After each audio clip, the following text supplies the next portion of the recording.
এই যে সুন্দর জায়গা পঞ্চচল্লী, চারিদিকে খুব সুন্দর সুন্দর হেরিটেজ বিল্ডিং, এগুলো শুনলাম প্রায় 100-150 বছর আগে থেকে তৈরি এইসব হেরিটেজ বিল্ডিং। এখানে এরা বাস করে 360 ডিগ্রি পাহাড়ের মাঝখানে যে ভ্যালি, সেই ভ্যালিতে এরা থাকে এবং হোমস্টে করেছে। আমরা সেরকম একটা হোমস্টেতে আছি। আর আমরা যে পাহাড়টা দেখছি, রেঞ্জটা, এটা হচ্ছে পঞ্চচল্লী রেঞ্জ। পাণ্ডবরা একসময় এখানে রান্না করতেন। আর এই হচ্ছে আমার সামনে আপেল গাছ।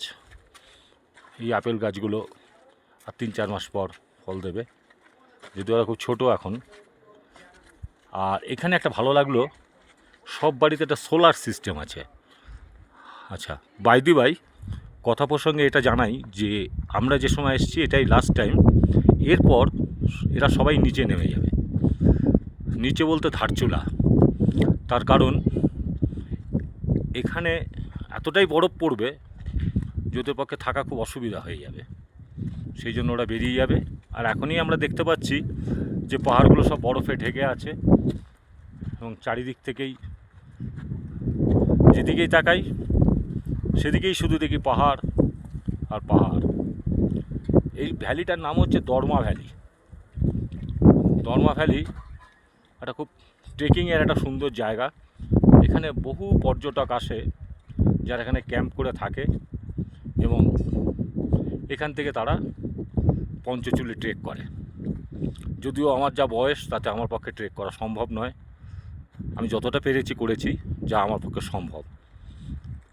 তা এই যে জায়গা, আশা করি এরম শান্ত এক প্রকৃতির মাঝে কোনো দিন যে নিজেকে কিছুক্ষণের জন্য তুলে ধরতে পারবো বা রেখে নিয়ে আসতে পারবো, এই প্রকৃতির মাঝে মিশিয়ে দিতে পারবো কিছু মুহূর্তের জন্য, মনে হচ্ছে আমি জীবনে কিছু ভালো কাজ করেছি, তার জন্য আমি এটা পেয়েছি। এই আমার সামনে দাঁড়িয়ে পড়েছেন দেবদাস সিনহা। উনি যদি কিছু বলেন তা উনি বলুক। আপনি কিছু বলবেন? এখন আমি কথা কম বলবো, কারণ এখানে এই লর্ড শিবার জায়গায় একটা সবথেকে বড় জিনিস হচ্ছে, এখানে যত কম কথা বলা যায় তত তাকে আরও বেশি কাছে পাওয়া যায়, উপলব্ধি করা যায়। এই যে পাহাড় চূড়ার মাঝখানে তাকিয়ে যখন ভাবি মেঘগুলো চলে যাচ্ছে, নীলাকাশ, এই নীলাকাশ তো আমি আর দেখব না, শত চেষ্টা করলেও কলকাতায় দেখব না। হয়তো অন্য কোথাও দেখতে পারি, কিন্তু আমি যেখানে থাকি সেখানে দেখব না। এই বরফ গলছে কিছু কিছু করে এবং সেই নদীর স্রোত থেকে আসছে। এরপর এই পাহাড়গুলো সব বরফে ঢেকে যাবে সমস্ত। আমাদের এখানে একটা সুন্দর বসার জায়গা ছিল, আমরা সেখানে বসেছিলাম। এইখান থেকে বসে আমি শুধু প্রকৃতিটাকে দেখাই কেমন লাগে।